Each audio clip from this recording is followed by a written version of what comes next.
இன்றைக்கி ஈவினிங் ஒரு 5 மணிக்கு வந்து பீச்சுக்கு போகலான்னு சொல்லிட்டு கிளம்பியாச்சு. அந்த டைமில் வந்து கூகுள் மேப்பை ஃபாலோ பண்ணி ஒரு ஷார்ட்கட் வழியாக போகலான்னு சொல்லிட்டு அப்படியே போனோம். போகும்போது பார்த்திங்கன்னா அப்படியே ஜிஎன் செட்டி ரோடு, அப்படியே பார்த்திங்கன்னா வந்துட்டு ஒயிட்ஸ் ரோடு அந்த மாதிரி உள்ளே போச்சு. ஸோ கடைசியில் பார்த்தீங்கன்னா எக்ஸ்பிரஸ் அவென்யூ தாண்டின உடனே வந்துட்டு டிராஃபிக்கு, கொஞ்சம் ஓரளவுக்கு டிராஃபிக்கு. அப்படி எதனோட ப்ராப்ளம், எதனோட டிராஃபிக்குன்னு பார்த்தா, பாரதி சாலை அந்த ராயப்பேட்டை வழியாக வந்தோன்னா கண்ணகி சிலைக்கு போகலான்னு பார்த்தா, அந்த பாரதி ஸ்ட்ரீட் முடிகிற இடத்துல அந்த ஆக்சிஸ் பேங்க்கு பக்கத்தில் போலீஸ் எல்லாம் வந்து பேரிகேடு வச்சுட்டு நிற்கிறாங்க. இந்த பக்கம் போக முடியாது, வெஹிக்கிள்ஸ் எல்லாம் போய் பார்க்கிங்கெல்லாம் போட முடியாதுன்னு சொல்லிட்டு வெஹிக்கிள்ஸ் வந்து 5:30 மணிக்கெல்லாம் ஃபுல்லாக ஆகிடுது. பீச்சில் பார்க்கிங்லாம் ஃபுல்லாக ஆகிடுது.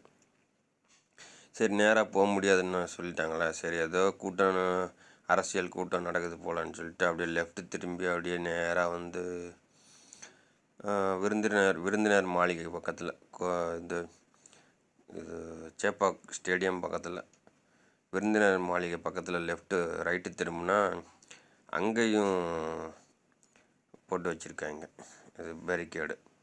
என்ன பண்ணுறதுன்னு தெரில. அப்புறம் வந்து அப்படியே கொஞ்சம் பேக் வந்துட்டு மறுபடியும் யூட்டர்ன் அடிக்க வேண்டியதாக போச்சு. யூட்டர்ன் அடித்து மறுபடியும் இன்னொரு யூட்டர்ன் அடித்து அப்புறம் நாயர் மெஸ் சந்துக்குள்ளே போயிட்டு வண்டியை பைக்கில் போயிருந்தனால நாயர் மெஸ் பக்கத்தில் பைக்கை போட்டுட்டு அங்கேருந்து நடந்தே போனோம். ஒரு 3/4 கிலோமீட்டர் பீச்சுக்கு போயிட்டு வந்தாச்சு. காரில் வந்தவங்களாம் வந்து என்ன பண்ணுவாங்க, காரில் வந்தவங்களாம் வந்து விவேகானந்தர் இல்லம் போயிட்டு அந்த பக்கம் பார்க் போட வேண்டியதான். பார்க்கிங்கு அந்த வி ஹவுஸ் பஸ் ஸ்டாண்டுக்கிட்ட இல்லை பார்த்தசாரதி கோவில்கிட்ட அங்கே போனால் ஒரு 20-30 கார் நிறுத்தலாம், அவ்வளோதான்.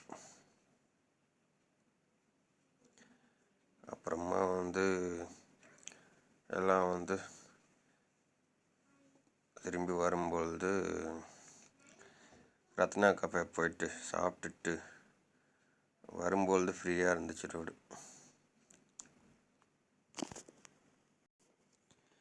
பீச்சில் வந்து ஒரு 6 மணிக்கெல்லாம் வந்து ஃபுல் ஆகிடுது. ஒரு 4 பைக்கு நிறுத்துறது கூட இடம் இருக்காது. ஸோ அந்த கவர்மெண்ட்டு தான் இதுக்கு ஸ்டெப் எடுத்து 2 கார் நிறுத்துகிற இடத்துல ஒரு 10-15 கார் நிறுத்துகிற மாதிரி மல்டிபிள் ஸ்டோரி மாதிரி அப்படியே மேலே வரைக்கும் இந்த ரோலிங் மாதிரி கொண்டு வரணும். அப்போ தான் வந்து வாய்ப்பு உண்டு.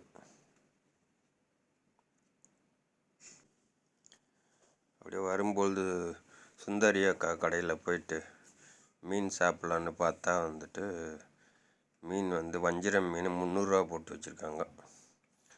சரி, இது வெட்டு வரான்னு சொல்லிட்டு மீன் சாப்பாடு 130 ரூபா, சிக்கன் சாப்பாடு 150 ரூபா, அந்த மாதிரி மீன் குழம்பு சாப்பாடு வந்து 130 ரூபா. என்ன எப்படி டேஸ்ட் இருக்குன்னு தெரில, அது ஒரு நாள் சாப்பிட்டு பார்க்கணும். ஸோ மீன் ஃப்ரை சாப்பிட்லான்னு தான் போனோம். ஆனால் வந்து 300 ரூபாயா, வஞ்சிரம் ஃப்ரை மட்டும்தான் இருக்குது அப்படின்ன மாதிரி போட்டுருந்துச்சு. சரின்னு சொல்லிட்டு ரத்னா கஃபே போயிட்டு சாப்பிட்டாச்சு.